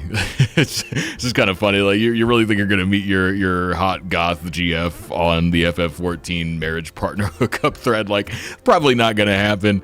Look at this, looking for in real life girlfriend. You know, there's a certain level of desperation that you hit where you gotta step back a couple paces and realize like you're posting on the FF14 marriage partner hookup mega thread forums trying to meet your IRL wife. Like, I gotta let you know, it's probably not gonna happen. You gotta up your game a little bit. Like, this is not the best place to look. You might find something here, but be realistic with your expectations. Especially if you're posting multiple times on each page. At a certain point, you gotta just accept you're probably not gonna meet her here, okay? Like, if you haven't met her here yet, she's probably not here. You gotta look elsewhere. Like, nevertheless, I do think it's really funny that there is a marriage partner hookup thread on the forums. Mind you, I don't think it was created with the intention of weirdos trolling for GFs, but what we got here, this is someone on Halicarnassus, so really this guy, this bunny guy, he could probably just say like he's looking for any player on Halicarnassus, because like his best bet is that somebody's gonna be logged in at the same time as he is if he's on Dynamis. Like, find the one other person that's logged in on Dynamis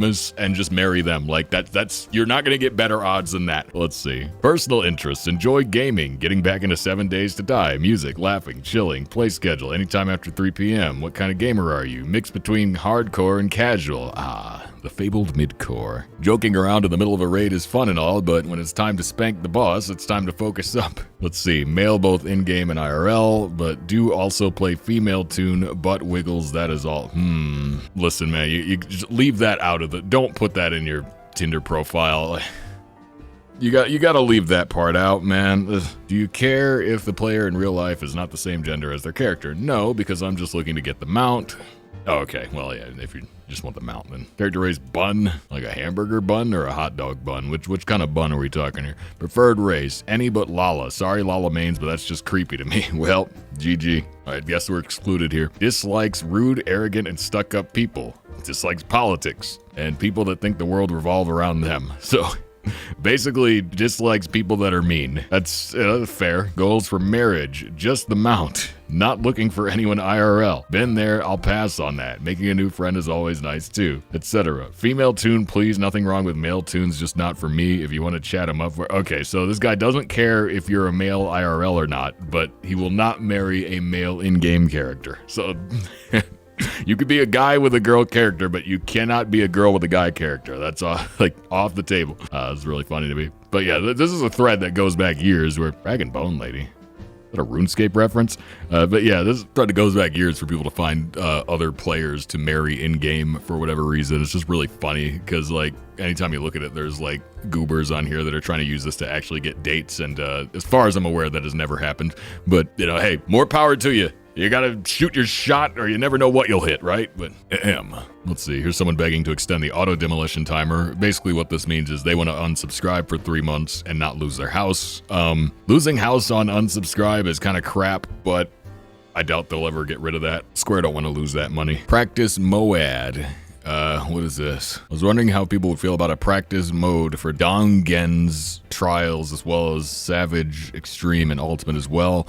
Mode would work like you were doing the contain but take no damage so you can practice mechanics. Clears would not count as a clear in this mode. So this person's basically saying like they want simulators in-game, which that'll never happen. Like, I just don't see it happening. And someone linked the Sims site. I didn't even know there was a website for it, but yeah, there you go. Like, I'm not a huge fan of simulators as a concept because I feel like it's just not really the way the game was intended to be played. However, they do exist and they're not against the rules because they can't be because they're outside of the game. But, you know, so it's one of those things where like, what do you really do? But I doubt that the devs will ever put simulators into the game. People don't want to fail, so pathetic. I don't think it's that. That seems like a little bit of an oversimplification, but yeah, you know, it's part of the way the content is designed is you're supposed to wipe to it a lot while you learn how to play it. So it's like, that's kind of just the intent of it. Adding a practice mode would devalue that a little bit, even though people have made external ones on other websites. But yeah, it's not really what the intent was. So yeah, I doubt the devs will ever add that. It's an ultimate. You shouldn't sim it at all. It's supposed to be hard. Oh, I agree with you. I just think that not everybody does. You know, there's a lot of people that disagree with that. You know, there's a lot of people that use sims to clear ultimates, and I don't know if I can necessarily call them wrong, because while again, it's not how the content was intended to be played, it's also not against the rules. That's one of those things where you'll find a lot of people disagree on it, even though, yeah, I agree with you. Like, I'm kind of a purist in that, where it's like, if I were doing an ultimate or savage raid or what have you, I think it should all be learned in the fight. I would not go to an out-of-game program to try and practice certain mechanics. I would just do it in the fight. But there's a lot of people that don't have a problem with sims, and again, it's not technically against the rules because it's not in the game. So it's like, how can, you know, Square can't regulate something that happens outside of the game. TOP was also a poorly designed ultimate. You shouldn't have to sim to clear, but TOP is not fun. Doesn't really, I mean, if it's not fun, don't do it. If it's not fun, don't do it at the end of the day. Anyway, is it wrong? Oh, I'm very curious. This thread could be anything. What do you guys think? What's the over-under on troll thread? Is it wrong? Let's see what we got. This video is gonna be way too freaking long. That's what's wrong. Is it wrong? I've been playing since 2018 and I've never really had a taste for ultimates and savage. Never got a static and never really had reliable players on in FC. Not because they're bad, just time zones in life. So I run out of a lot of roulettes and normal content. I personally feel it's challenging enough for me in this type of game. Play on PS5 and I've gotten so used to controller. Could probably do okay in savage. Is this wasting my time? What is this about? Find the Dawntrail content completely fine. I enjoyed the M1 to M4. People still die to mechanics all the time, but the eye level disparity has always been 5. Does it really matter? I'm waiting to augment my weapons later and don't care. They're Quetzali 720s right now. What? So like, what is the question? Is it wrong to not raid? What does it matter? There's gonna be 740 eye level gear in crafted next patch. Like, TLDR, am I playing the game wrong? Yeah, it's like, what is this even asking? Like, just do what you want. But there's not a right or wrong. Just what do you enjoy? Are you bothering other people? No, then keep doing it. Like, show you're here. This is my kind of thread. It's also 15 years old. Sorry, 12 years old. 2013 wasn't 15 years ago, but sometimes it feels like it was. Recently changed into this lady. Glad I can wear her hat again, bro. I don't know how many more times I can say it, but Midlanders have never not been winning. And I think they probably always will be. I don't care what you furries have to say on the matter. Midlanders are still peak. And then there's this guy with his penciled in eyebrows. This guy loses points because he's using phase 4. Every male Highlander player uses phase 4. You gotta be brave enough in 2025 to use phases 1 through 3 on Highlander. They're actually not that bad. It takes effort to make them look good, I will grant you. It's very easy to make an ugly Highlander, but if you put the effort in, what you end up with is better than what you might expect. Yeah, this is like every male Highlander looks like this. I think there's more potential that's untapped. Phase 2 is peak. Yes, Phase 2 very underrated. I've made good-looking Phase 1 Highlanders though. Like, you'd be surprised. It can be done. Oh, but yes, we always appreciate a good hero thread and a good hero player. I would say there's not enough of them. They're fairly common. They're not the most common. They still pale in comparison to the cat girl epidemic. But hero players, highly underrated. I don't care how many Reddit chads are gonna call me boring for playing a human in a fantasy world. I think human still wins 99% of the time. It is what it is. Suggestion, evergreen content, new job plus. Is this takes inspiration from new game plus? Instead of a main scenario quest, you get to level jobs again that you no! Did you enjoy leveling up all your jobs the first time? Do it again, idiot. No, that's a horrible idea. I don't like leveling. Why would I want that? Various ways in which you could directly and indirectly benefit from such a system. Look, this game already sinks you down to whatever the lowest level is for the content. Like, just do that. Just level sync. Like, it's fine. Yeah, we're making alts. Like, the alts are free. If people level their jobs again, that means the lower level duties will see more players. Nobody's gonna do this. Nobody's gonna do this. If you bring a friend into the game, you can pick your favorite job. You can level sync down. Players leveling their jobs again may use the market board for gear upgrades. Oh god. So you gotta re-gear too? Oh man. Fresh new job you started at level 80 or 90, never quite got the hang of. You can now take your time to level it from a point that you prefer. Just level sync down. No. The horrible thread. Get me out of here. Let's see. Can we get an official FF14 account on Blue Sky? So a lot of people not happy with Twitter.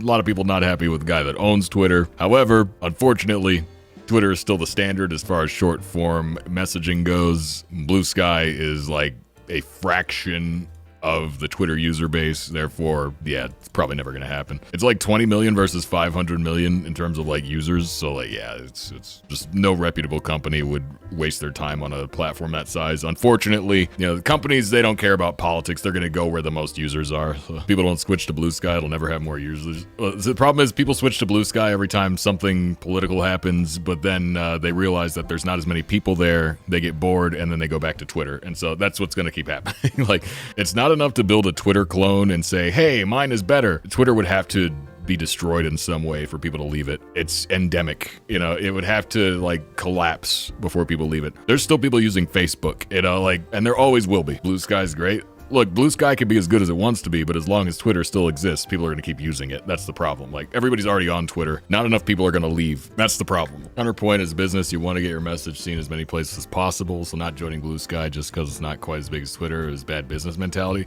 I actually disagree because, yeah, you could say that you want to be on as many places as possible, but again, if it's not a competitive sized user base, there's no point. There's a lot of Twitter clones. There's like, remember Mastodon? There's like, what's a Telegram or whatever. Like, are they going to make a Truth Social account, just because it's another user base? Like, no, you kind of just go to where the biggest one is and you mostly focus on that. Like, Twitter's still massively used in Japan, so I doubt Square, a Japanese company, will put effort in a complete switch. Well, it's like, the thing is, the people aren't asking for a switch. They're just saying, hey, can we get it on both? And yeah, I'm just like, chances are they'll probably just stay on whatever the biggest platform is rather than switching to a bunch of like smaller competitors that do the exact same thing. Mastodon technically not a Twitter clone. Yeah, whatever. But like every time Twitter blows up, everybody says get on Mastodon, so it's like, it's one of those things where people use that as an alternative. So same thing, there are already companies using Blue Sky. Oh, I believe it. I'm just saying, like, you're going to be hard pressed to get bigger companies on it because it's just so much smaller. It would need to be a lot bigger. And again, I think the only way you're going to ever get it bigger is if Twitter like actually stops functioning. Because once people get on a platform they like, they tend to stay there, even if there are better alternatives. There have been competitors to YouTube that, came up with pretty good functionality. There have been competitors to Twitch with pretty good functionality. The problem is, like, there's so many people already on the legacy thing that they tend to stay there. People don't like change. And so it doesn't matter if your features are better. If you don't have more users, like, people are going to stick to the thing where all the people are at. Remember Mixer? Yeah, Mixer. Yeah, that's another example. Mixer was good. It was actually a good platform. But everybody's already on Twitch. And so even when Mixer tried to poach the top talent from Twitch, they still weren't able to convert users, because everybody is already invested in Twitch. And so, yeah, it's really hard to get that like momentum going. Like, the platform that people are leaving basically has to die. In order for TikTok to exist, Vine had to have been dead already. Like, everybody would have stayed on Vine if it was still around. But yeah, it's just, those shifts take a long time to happen. Been on Tumblr since 2011. Do not care for the social media drama. I like my silly memes. Oh yeah, but Tumblr nowadays is not what it used to be. I was on Tumblr back in 2012, 2013-ish, up until everybody stopped using it. And like, I've been back there a couple times, but like, it's long dead. And it is not remotely the same as it used to be because everybody left and went to Twitter instead. Back before Tumblr shot itself in the foot by trying to ban porn. I mean, that was one of their mistakes, but they also started inserting a lot more advertisements into it because Yahoo paid like $1 billion for it and they were trying to make it profitable. And they realized that they bought a lemon because Yahoo's like, man, name a bigger like fumble than Yahoo being the first search engine and trying to be better than Google but getting outclassed in every way by Google. Like, that's gotta that's gotta suck. They bought Tumblr. They paid a lot for it too. Oh man. Okay, anyway, we're getting off track. Let's see. Let's hurry up and get through these threads so we can read or play the game. Oh my god. We're gonna run out of wine at this rate. The emotional damage. Surprised that a character that only lasted 15 quests is better than Disney Princess Wooglamot. Is it? It's gotta be Moonburrito, right? Yeah, it's Moonburrito. Made this thread.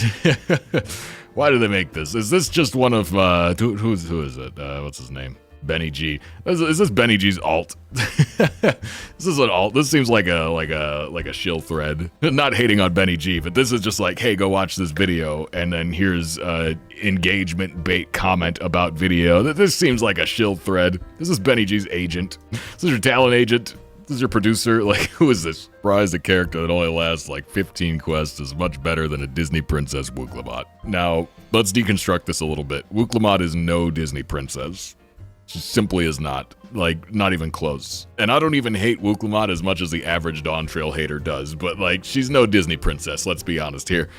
However, surprised the character that only lasts 15 quests is better than Disney princess Wooklamot. So, is Moonbrita better than Wooklamot? That is... Well, I say actually, yeah, probably, yeah. I think she probably is, but the thing is, Moonbrita is another Ishikawa pet project character, and Ishikawa's really good at generating a lot of personality and characterization really quickly. That's like her greatest strong point as a writer is making engaging characters that are easy to invest in. And again, Moonbrita is an Ishikawa character, and so she immediately hits you in the first scene she enters with an overwhelming presence. And it doesn't help that Moonbrita's first scene, she's opposite Minfilia. One of the worst characterized characters probably in the whole game. One of the most neglected characters in the game, Minfilia. And so Minfilia, who's like a cardboard cutout that just tells you to go do things, is met with her good friend Moonbrita, who just explodes onto the scene and is just exuding personality in every direction. And every time you interact with Moonbrita, she's just like, she radiates personality. You know, she's very well written in that way. She's extremely likable. She's the first character in probably all of Realm Reborn that actually feels like a human being as a member of the Scions, as an Archon herself. Like, she has personality. She's a scholar that fights with a giant warrior axe and constantly hits on Urianger, a dweeb that nobody liked in Realm Reborn. And like, it's instantly fascinating. You're able to get invested right away. But yeah, Wooklamot, unfortunately, she's kind of one note and doesn't really have as much intrigue to her.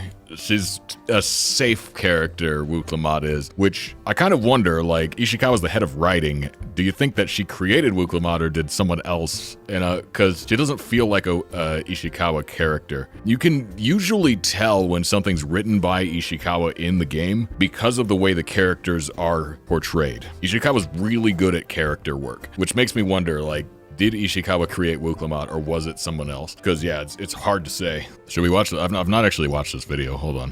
I haven't actually seen it. It's like 15 seconds long. Oh, 48 seconds, sorry.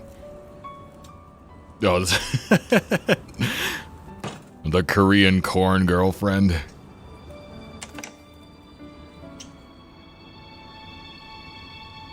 Gasp. That seems pretty accurate. Nope. Oh, right. She turned into a laser beam. Guess I'll eat my sandwich. Nope, my sandwich, idiot. Eat some meat. Bulk up, that's how you get the girls. Eh? Dang, that's the whole video. Wow. Depressing. You saved him from the Archon loaf. That's a... Yeah, I will say one thing that I thought was a little overdone with Moonbrita is that while she was a great character, she's very well portrayed, very well introduced, they killed her off immediately, which was not Ishikawa's choice. Ishikawa didn't write the patch where they killed Moonbrita. They killed her off immediately. And so it was kind of difficult that there's so much writing that calls back this moment, or calls back, you know, Moonbrita, especially in Endwalker, where it's like, they make such a big deal out of her passing, but we really didn't know her that well or for very long. It's like if she had been around longer, it would be easier to be invested in her. It would feel more emotional, all of the emotional callbacks to Moonbrita that happened in Endwalker. But a lot of them for me fell a little bit flat just because like she was so transient. She was not around for very long. And a large part of the reason that Moonbrita resonated so much was just because every other character in Realm Reborn was a cardboard cutout. They were boring. Moonbrita was the first character that was interesting to me. You know, like everybody else is like the Scions, they had a lot of that Dawntrail syndrome where it's like, it felt like they all basically were the same character that just said whatever the plot needed them to say. They could be like, you could interchange most of their dialogue balloons and not much would be different. Whereas Moonbrita was one of the characters that immediately had personality. But yeah, you know, she was only there for a little while. She wasn't there for very long, and then she was gone. And so to make it some big emotional plot point feels a little bit, it fell a little bit flat because I felt like I wasn't as invested in Moonbrita as Ishikawa was. Who had more character in her tiny part than Y'shtola had in all of Realm Reborn. Kind of true, yeah. But anyway, quest NPCs disappearing animation seems to be a trend on the quest, and various events during the year involves cutscenes with NPCs moving, making 2 or 3 steps and then vanishing on the screen. It's a silly thing, I know, though it ruins the immersion when 80% of NPCs you talk to finish the dialogue and disappear with fade effect. Recently, I've done so. Real OGs remember pre-Endwalker. Only real OGs, pre-Endwalker OGs remember that every time NPCs used to disappear in quests, they would walk in the exact opposite direction of where they were supposed to be going. I don't know if anybody knows why, but this would happen. Every time that NPCs walked away and faded out, they would go in the exact opposite of wherever they were supposed to be going. They fixed this in Endwalker, but it used to do that. Yeah, it was really stupid. I don't know why it took them 8 years to fix that, but it did. I distinctly remember they would always go away from where they were supposed to be going. Screw off into the ocean. Yeah, I swear it used to be a thing. I'd have to pull my old stream VODs, but like this was definitely the way it used to be. And I remember reading in the patch notes them fixing it, but it was just so stupid. At least with the NPCs fading out and disappearing now, they at least disappear in the right direction. Let's see, there were new threads on page 3. We're almost done, I promise. FF14 and feedback. Here's one from Valentine's Day. As I said on a previous thread, this is something that is on my mind for quite a while, so I'll get directly to the point. Giving feedback to the 14 team is a frustrating experience. Looking at the official forums, I can't help but notice a feeling of disconnect between players and the dev team. This is a feeling that I also share, and it's been bothering me to say that this will be my last thread here. I'll try to break up my thoughts. This guy has 268 posts, so he's been around. 3 hours later, well, it's the wine. It's not helping. We feel that our feedback is not valuable, unfocused feedback, beta features in test realms, sharing feedback with us. I mean, I ain't reading all this, right? But like, feel that our feedback isn't valuable. We'll at least read this one. I'll put this out of the way first. Putting feedback out here or in game feels like a massive waste of time, even more so when we see threads making anniversaries with zero acknowledgement from the team. Vera Hrothgar woes, no luck. PvP are begging for balance patches that don't take 6 months plus and break something else, too bad. Wanting a job combat design that make our crystals shine bright, join the queue and stand in line. Netcode issues, what is that? If you're not raising an issue that is a critical bug, or is JP forums, you're out of luck. Come join us, screaming at clouds. So yeah, this some of these points I don't necessarily agree with, but so for example, PvP balancing patches. The thing with balancing in general is you don't want to do it too quickly.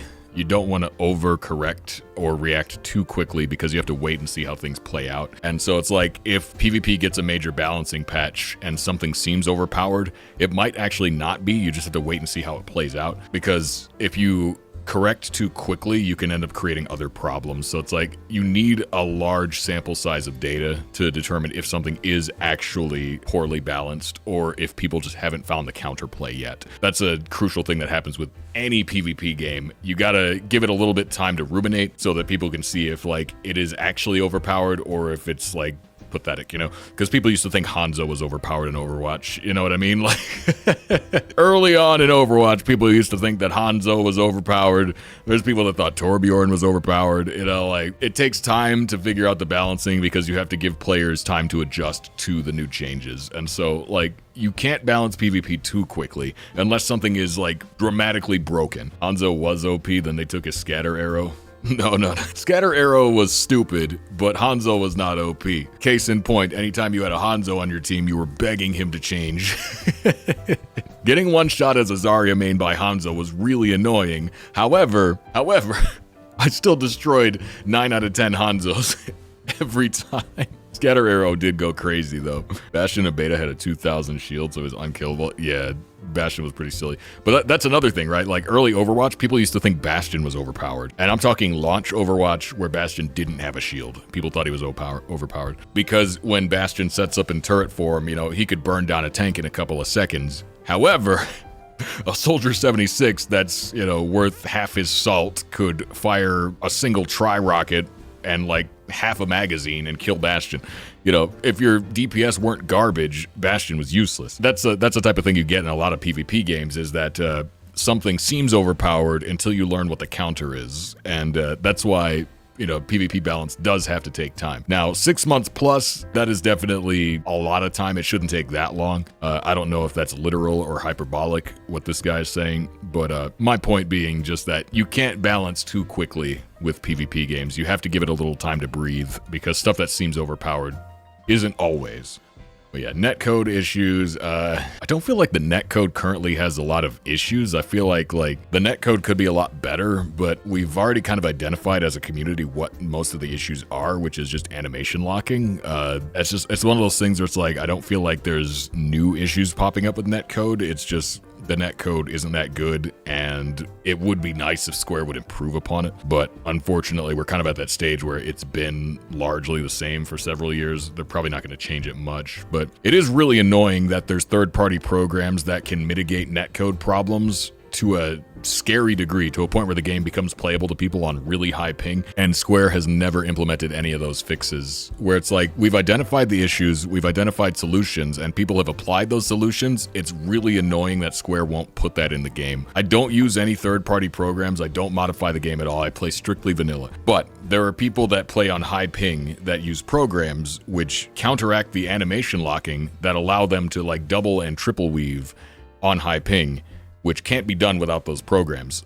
That's the type of thing that should just be in the game. Like, if it's possible to do, there's no reason Square shouldn't implement it into the game, because it makes the game better to play for everyone. So I don't know why they wouldn't just implement that fix. And it's not complicated, it's just you get rid of the animation lock. Like, that's it. That's all you gotta do. It makes the game better. But again, Square, they do prioritize Japanese feedback, and unfortunately in Japan, well, fortunately rather, nobody really has high ping in Japan. All the servers are close by because it's not that big of a country, so people get like sub 20 ping. They can play any job with no difficulties. In the US, I'm like on the eastern side of the country. All of our servers are in California, so my base ping is going to be 80 no matter what. I can't get lower than 80 ping because I am 2,000 miles away from the servers. That problem doesn't exist in Japan. So yeah, they should they should improve the netcode. They should implement some kind of fix to where it's not animation locked the way that it currently is, because it's stupid. Like, again, we've identified a solution to this problem a long time ago. There's no reason that we should still have it.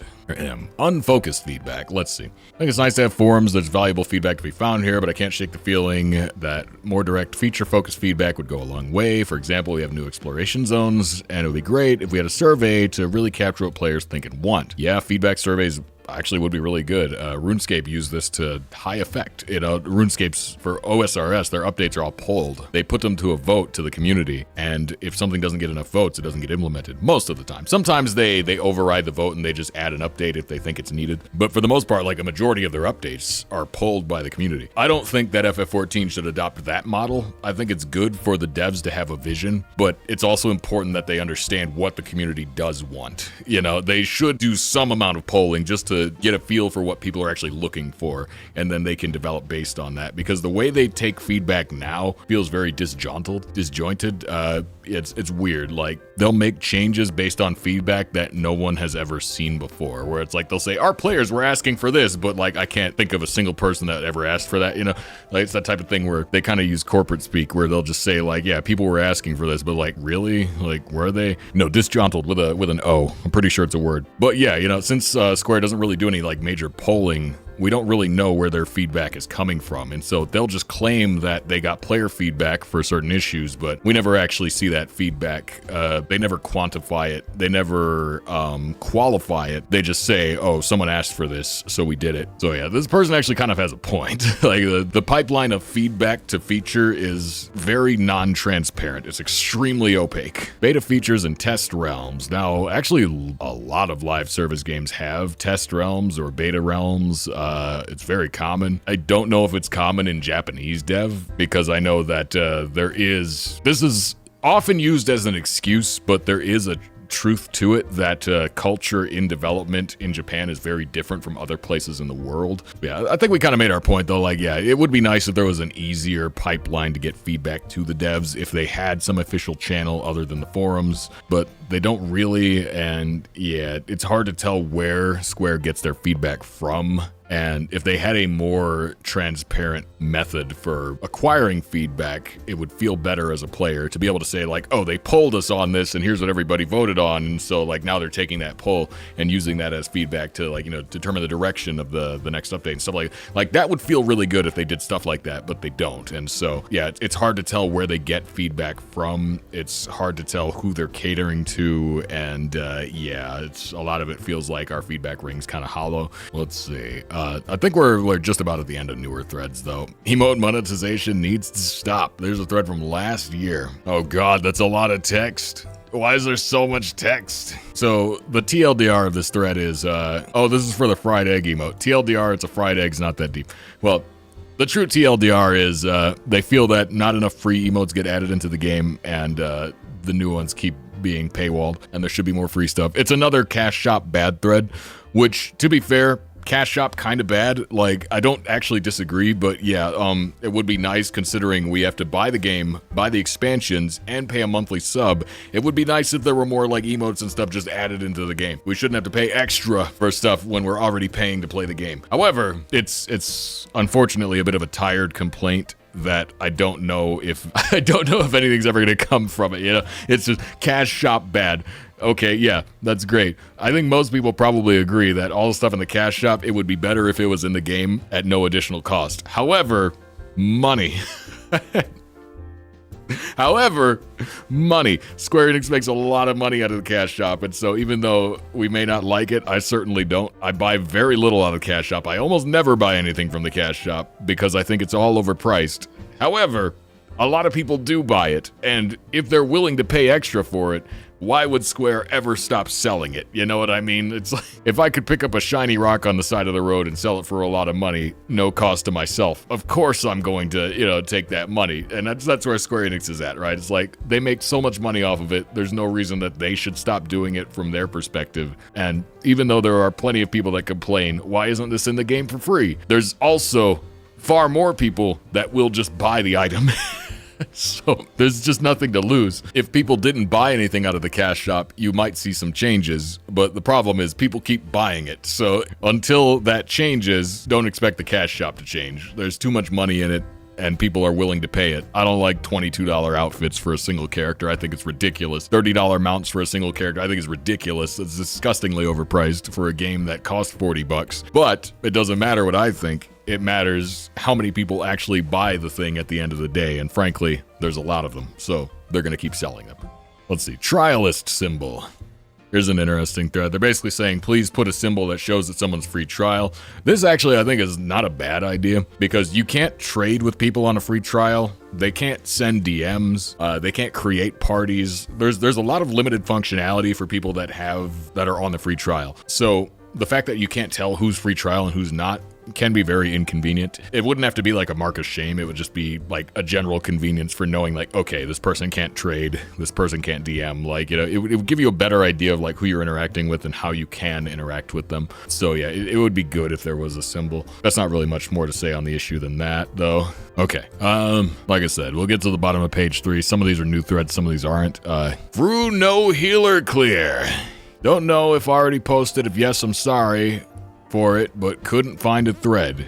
So yeah, no healer clear. Futures rewritten. Ultimate. Poor healers. I really hope they get something in the future. Now, the problem with healing in FF14 is not the healers. Healers are fine. The problem is tanks have too much healing. You don't need to change healers at all. You just need tanks to not have so much healing because as it stands, yeah, you could play a warrior and heal solo in almost any content. That shouldn't be the case. And yeah, Paladin has a massive heal that it can cast. The tanks have too much healing. That's the problem. Tanks shouldn't have any healing. I don't know if that's controversial to say, but tanks should not be able to heal at all. That's not what they do. If you want healing to feel good again, you need to remove healing from tanks. Then you won't have no healer clears of anything. It won't exist. Tanks have too much healing. Plain and simple. That's really what it comes down to. That's where the healer strike comes from. That's where all these issues come from. Tanks heal too much on their own. Tanks should have some healing so they can do solo content. No, disagree. How much healing do DPS have? Second Wind and Bloodbath? That's as much healing as tanks should have. That's the limit. That is the limit. Now, Warrior, there's a case to be made for Warrior because Warrior has healing as a mitigation. In place of extra mits, it has more self-healing. That's fine if it's only self-healing. The problem is Warrior can also heal other characters. Tanks have too much healing. That's why healing is boring. That's where most of these complaints come from. You will not get a healerless clear of any fight if you remove tank healing. Gunbreaker has XCOG in the shield. Yeah, it's crazy. I vote remove healers. At this point, they're getting close to that. We might as well take out the party divide and just have everybody be the same role and just keep yourself alive, idiot. Like, there needs to be consistent raid-wide damage so that the focus of healers is healing, not DPS. There is consistent raid-wide damage. The problem is that it's too predictable and it cuts in line with the healer cooldowns. They design fights around cooldowns, and so what happens is you know that every 30 seconds there's going to be a raid-wide, but every 30 seconds you'll have a cooldown available to deal with that raid-wide, and so it ends up just being a matter of determining where you're going to place all of your unique skills. Once you figure that out, there's nothing more to it than that.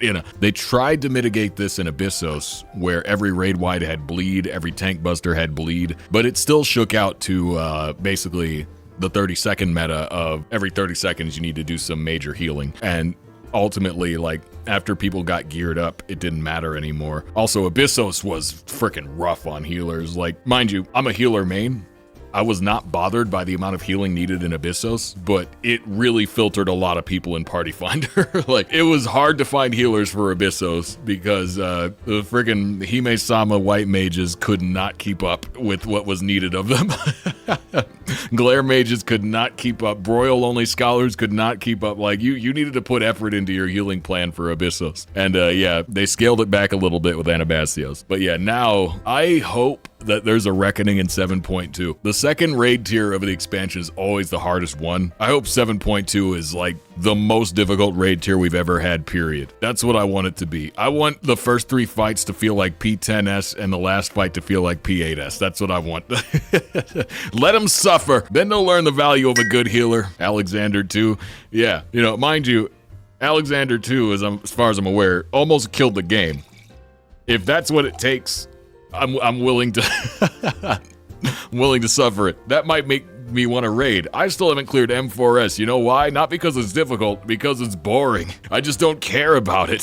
Cloud of Darkness was actually pretty fun though. I like that one. If they die, they die. Correct. That was because you were tired of getting fused on M3S. Oh yeah, that was a part of it. That was me being a PF raider. PF raiding sucks, especially in Dawntrail. For some reason, Party Finder raiding was way worse than it was in Endwalker. I don't know how that happened. Maybe it's because all the Warcraft players left, but Dawntrail raiding sucked way worse than Endwalker did. I tell you what, I did Abyssos in Party Finder, so I've been in the trenches. Abyssos, I'm telling you, maybe it's nostalgia on my part, but I'm pretty sure P8S is the hardest raid we've had probably since A8S. Correct me if I'm wrong, but I don't think I'm wrong. P8S was difficult. I did it in Party Finder. Getting through M3S in Party Finder was more annoying than P8S. It was less fun. Part of that was because I'm jaded now. I have raiding experience. I know what to expect a little bit. And so, the novelty is worn off. But Party Finder has gotten worse. I don't know how else to say it. Maybe it's DC travel that's the problem. I don't know. It's worse. It's just flat worse. It sucks. Mind you, it did take me a while to clear P8S and PF. This was a process that was maybe 2 months, because I remember putting it on hold to do TwitchCon and then coming back and finishing it after everybody got, I did a week 8 P8S clear. It was late in the tier because I waited for people to get their guaranteed tome weapons because PF was struggling with the phase 1 damage check. So I delayed it a while, but man, doing Arcadian, it sucks. Arcadian, this expansion, I have not had fun with it. The fights are actually pretty fun on their own, but PF made them so unfun that it scared me off of raiding. My theory is that because the first fights are easier to do than Abyssos, more people turn up to do the later fight unprepared. See, I don't agree with that because Abyssos really didn't have any walls. Devour was the only wall in Abyssos. If you could clear Devour, you could be ready to raid P8S because P6 was a joke. P6 was a pathetic joke of a fight. P7 is like widely agreed upon to be one of the most boring and one of the worst Savage fights ever. Like, and so like if you got through P5, which wasn't that hard, you'd go straight to P8. Yeah. And so you ended up with a lot of people that weren't ready for P8 that were trying to do it. And P8 phase 1 was a massive wall. It was like extremely difficult, but I still had a better experience doing that than I did doing M3 in Dawntrail. And maybe I'm just unlucky. It's entirely possible, but like, yeah, I don't know, man. Something about Party Finder has gotten worse. Granted, when I was doing Abyssos, I did a majority of it. I think I cleared almost every fight on Primal. Nowadays, you basically have to raid on Aether. I cleared P5 on Crystal, and then 6, 7, and 8 I did on Primal. So I don't know if it's different, but like I had a better time on Primal. Did this tier on Primal had no issues? Yeah, everything I've done on this tier I did on Aether. Maybe that's my problem. Maybe I need to go back to Primal. It's just Primal's a lot slower than it used to be, because in Abyssos there was a lot of... Primal was almost as busy as Aether was in Abyssos, and then by the time Anabastios came out, everybody went to Aether to raid, and Primal was like kind of niche. But I did have better experiences on Primal. But yeah, it's crazy to think that I cleared P5 on Crystal. Like, to think about clearing anything on Crystal anymore is just that don't really happen. Oh man, P4, that was before DC travel. P1 through 4, there was no DC travel, so I did everything on Crystal for that one. And let me tell you, Crystal raiding is very different. Crystal players are built different. There's good raiders on Crystal, but there's not as many good raiders on Crystal as there are on other DCs. So like back before DC travel, clearing fights on Crystal, like you could do it, but it was harder. It was a little bit harder. Didn't foresee there being issues. I was clearing week 1 unless next tier is the hardest Savage tier they've ever released, which it could be. I really hope it is. I really want it to be. I want it to be worse than Abyssos. That's what I want. M5 through 8 to be harder than Abyssos. And most importantly, I hope that M5 is the hardest first turn they've ever released. That's what needs to happen. If M5 or 6 could also be, like, I want one of the first 3 fights to be like 10S tier. P10S filtered all of the noobs out of Party Finder, and it was beautiful. So by the time you got to 12, you were chilling. You know, you gotta filter the noobs somehow. You know, you can't have goobers just like sleepwalking their way through the first 3 raids and then clogging PF on the final raid and wasting everybody's time. Can't have that.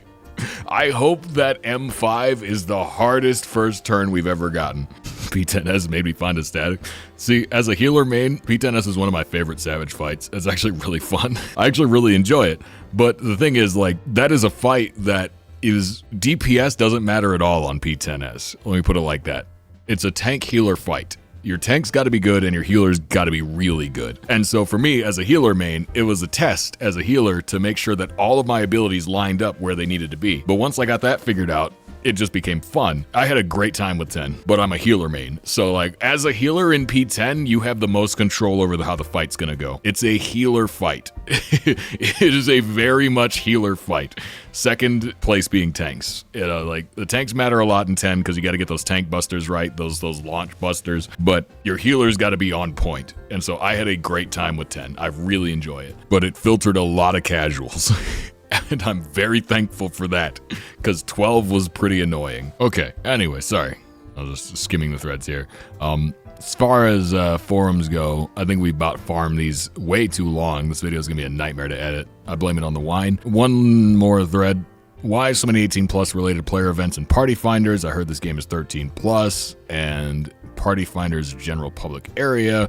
Why is there so much player events that are publicly announced ERP as a service, like giving courts terms and NSFW terms? Square Enix wants new generation of players. They should do something about it. I tend to agree that like the weird 18 plus stuff in like Party Finder and in Shout Chat should probably be regulated a little bit more carefully, because there is a big ERP community on this game, but there's no controls in place to make sure that children aren't getting involved in it. And so, listen, everybody here that's an adult has been a teenager at some point. And so all of us know that like if we logged into a game with sexy cat girls that had 18 plus events with no age verification, absolutely you would be trying to go to those events. As a teenager, you would absolutely be trying to go to those events. So it's like, there's not really like, it's a T-rated game. It's 13 plus. And so it's not necessarily Square's fault that people are doing weird things in the game, but they probably should have a little bit more oversight on it. They should probably keep an eye on that because it does lead to some issues. It can lead to some issues if you aren't careful about keeping an eye on it. There should be some oversight. However, it's the internet, right? So if weird stuff is going to happen on the internet, it's going to find a way to happen no matter what. But yeah, if there's people running like what they consider 18 plus venues or what have you, they need to have some way of verifying that the people engaging in that are actually 18 plus, which without internet ID verification, I don't know how you would do that, but it is something that's at least concerning. Because some people do get taken advantage of, manipulated, exploited. You want to make sure that that type of thing is not being attached to the FF14 brand. That's very bad for it. So Square should be taking a more active stance in that, but at the same time, they can't prevent it entirely.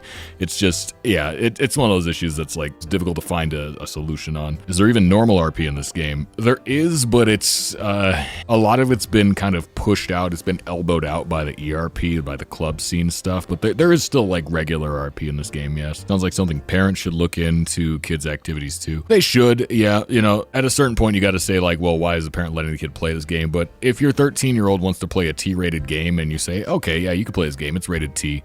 You should be able to trust that the rating of the game is reliable. There is the issue of, there's a lot of responses to this thread are going to say it, actually. Where's it at? There's a quote. Online interactions are not rated by the ESRB.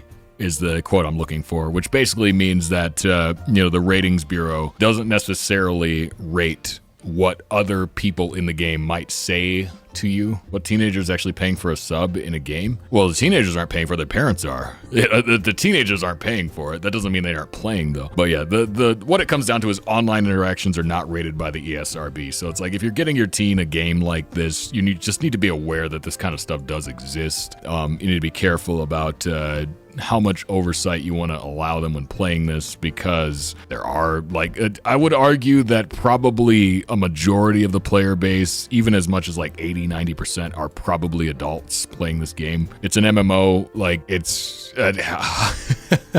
mostly older people play MMOs. Like kids these days ain't really into MMOs the same way that we are as adults. Probably a majority of the player base are adults, and despite that, however, the game is rated T, which means that there will be some people that are underage playing it. I do think that people need to be more considerate of that. Probably shouldn't have ERP shouts in the main cities, but it's also again, if Square doesn't police that, it's just going to keep happening. The fact that ERP can be a legit income strategy because of these events is slightly worrying. A little bit, yeah. It's just, I don't know. It's one of those things where it's kind of in that middle ground of I do think Square could do more to police it better, but they also don't want to be completely overbearing about it to the point where they're just harassing adults that are trying to do adult things. But at the same time, again, it's a T-rated game, so they need to make sure that in their public spaces, kids are not being exposed to things that are not appropriate, which also goes back to, again, online interactions not rated by the ESRB. And so it's in that weird gray area of Square should probably be more careful about it, but it is also on the parents to make sure that their kids aren't playing games where this type of thing is going on. But I don't know. See, I keep going in circles because, again, it's a T-rated game. So it keeps going in circles. But I think that best case scenario is the adults that are propagating this sort of thing should make sure that they're doing it in a way that doesn't lead to potentially roping minors into it. But how do you police that? You don't know how old anybody is just by their character, so how do you police that? But I do think, that the people running these types of events should be more careful about it. They need to be keeping a better eye on it. But yeah, without any type of actual hard enforced age verification, there's not really anything you can do. It is concerning, to say the least. It's at least a little bit concerning, but that's kind of all I can really say on it. And unfortunately, we as a community have to police it. That's what it comes down to. It's just important to make sure that people are not allowing children into these things. I don't know. I think we'll end here. Keep telling yourself you'll quit this game if it doesn't get better, but you won't. Lol. This is 100% true. You're going to get blasted or ignored. Here at the official echo chamber, people complain and say people will unsub, but won't be doing the unsubbing themselves. Welcome aboard. If they think this, the official form, if they think this is the echo chamber, they've clearly never been to FF14 Reddit. This is just an antagonistic post. It's basically saying, like, complain all you want, but if you're not going to quit, it doesn't matter. That's ultimately what the sentiment is, and it's true. You know, because until Square Enix loses money, they're not going to change anything, because why should they, right? Like, if your business is making money, why would you change it? You know, like, they got to start losing money first. However, the sub count has been declining dramatically, and I think probably the devs, much like myself, are paying very close attention to the reception to the next patch. And this is going to be a tough one. They really put themselves in the gauntlet because their next patch is coming out alongside a lot of major game releases. Not the least of which is the next Monster Hunter game. And so, like, 7.2 comes out. Is it going to hold players' attention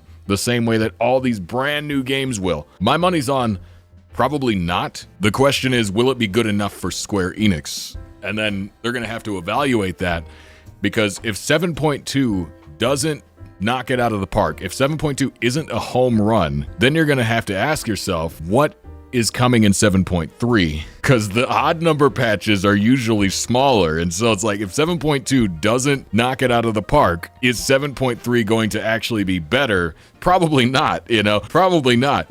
Because look what point 1 had for us. Almost nothing, almost no content in point 1. What's going to be in point 3? It's going to be smaller than point 2. And so they've got to be looking at that very closely.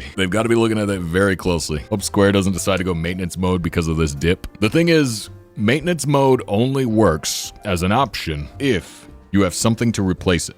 A game doesn't go maintenance mode until there's something new on the horizon, So it's like, I don't see FF14 being in maintenance mode until we have the next Final Fantasy MMO, because this game is basically propping up Square as a company. They can't afford to just put minimal effort into it right now, because there's nothing else propping them up. Like, this is the backbone of their finances.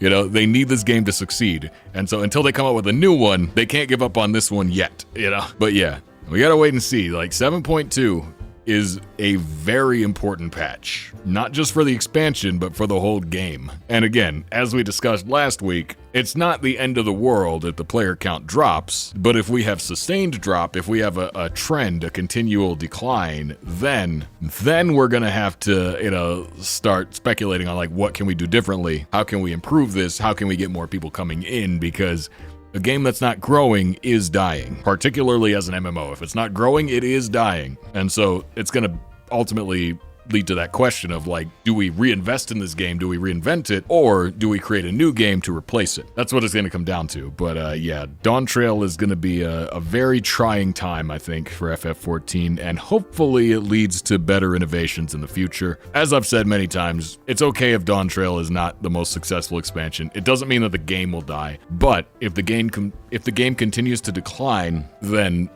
odds are it's going to get invested in less and less. I mean, look at it now. It's like the major cash cow for Square Enix. They already don't invest a lot of money into it. If it starts declining and they start to think, oh, this game might be, sinking, we need to invest somewhere else, then they're really not going to invest in it. You know what I mean? So yeah, Dawntrail, I think, is kind of pivotal. I really do hope that they're able to kind of turn it around. I wish that they would invest more into it, like, just financially. But yeah, as I've said, game's not dead, game's not doomed, but the next couple patches are going to be very telling for what the future of the game looks like. We gotta wait and see. And that's all we can do. I think that's about all I got, though. We pretty much covered every major thread on the forums. Or we can end on this thread. Unskippable ads in FF14. Hey, I got an idea. Square Enix could introduce unskippable ads in Final Fantasy XIV as a way to generate additional revenue. Yeah, there you go.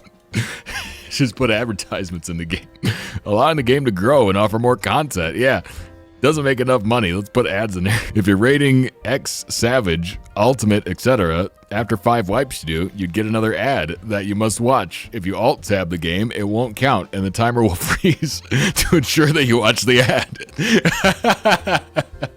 It's perfect. Implement it right now, Yoshi P.